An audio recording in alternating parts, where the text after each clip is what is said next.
बच्चियों, आपका इस कक्षा में स्वागत और अभिनंदन। मैंने अपने पिछले वीडियो में आपको तत्सम व तद्भव शब्दों से अवगत करवाया। मैं अपने इस वीडियो में आपको देशी और विदेशी शब्दों की ओर आपका ध्यान आकृष्ट करूंगी।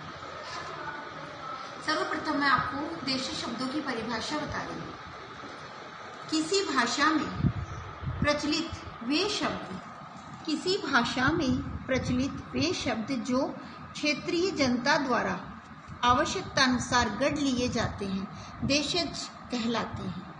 ऐसे शब्द जो लोगों के द्वारा स्वतः ही अपने अंतर्मन से आवश्यकतानुसार आवश्यकता पड़ने पर स्वयं ही जो शब्द बना लिए जाते हैं, उन्हें कहते हैं देशज शब्द। अर्थात भाषा के अपने शब्दों को देशज शब्द कहा जाता है। साथ ही वे शब्द भी देशज शब्दों की श्रेणी में आते हैं जिनका स्रोत का पता नहीं होता। हमें ये नहीं मालूम होता कि इन शब्दों का विकास कब और कहाँ से हुआ। जिनके स्रोत का पता नहीं होता है, उन्हें कहते हैं देशज शब्द।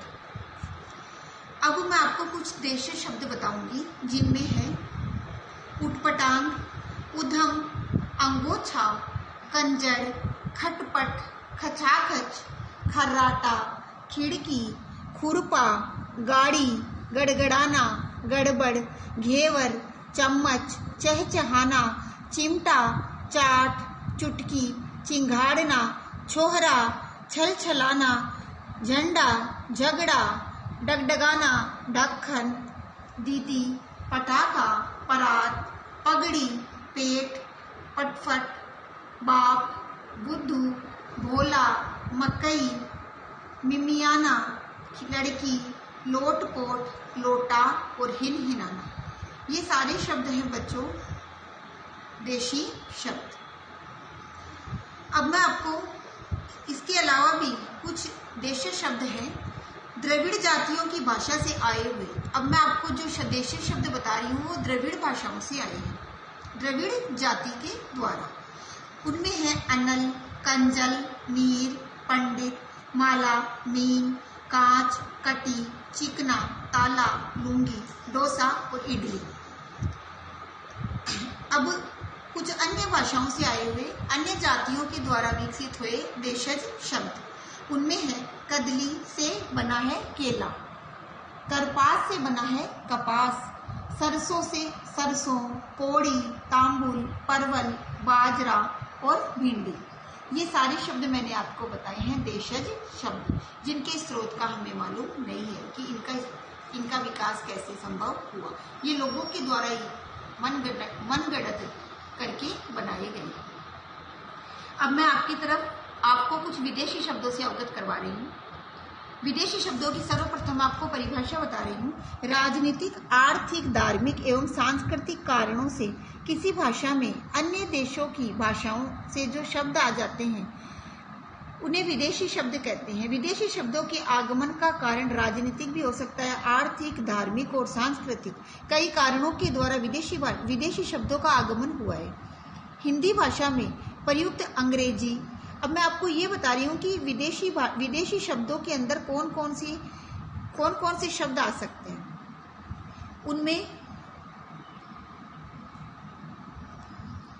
उनमें हो सकता है हिंदी भाषा, अंग्रेजी भाषा के शब्द जो प्राय हिंदी में प्रयुक्त होते हैं। उनमें पहले मैं आपको अंग्रेजी के शब्द बता रही हूँ। अस्पताल, engineer, x ray, agent, clerk, collector, copy, car, camera, case, coat, cricket, guard, cheque, tyre tube, television, tailor, teacher, truck, double bed, doctor, draft, nib, post card, pen, platform, powder, puncture, film, file, football, bus, building, bank, brush, badminton, master, cylinder, cement, scooter, sweater आदि। ये सारे शब्द थे अंग्रेजी भाषा के। अब मैं आपको कुछ अरबी के शब्द बता रही हूँ जो भी विदेशी भाषा के अंदर ही आते हैं, जो भी विदेशी होते हैं। अब अरबी के शब्द देखिए आप। अक्ल, अजीब, अदालत, आजाद, आदमी, आदमी, इज्जत, इलाज, इंतजार, दौलत, नतीजा, नकद, बहस, मदद, मतलब, वकील, शतरंज, शादी, सुबह, हलवाई, हिम्मत, हिसाब और हुक्म। ये सारे हैं अरबी भाषा के शब्द। फारसी शब्दों में देखिए अखबार, अमरूद, आराम, आवारा, आसमान, आतिशबाजी, दरवाजा, दीवार, नमक, सौदागर आदि। पुर्तगाली शब्दों में आएगा अचार, अगस्त, आलपिन, आलू, आया, अनानास, नीलाम, पीपा, प्याला, पतलून, मेज, संतरा, साबुन आदि।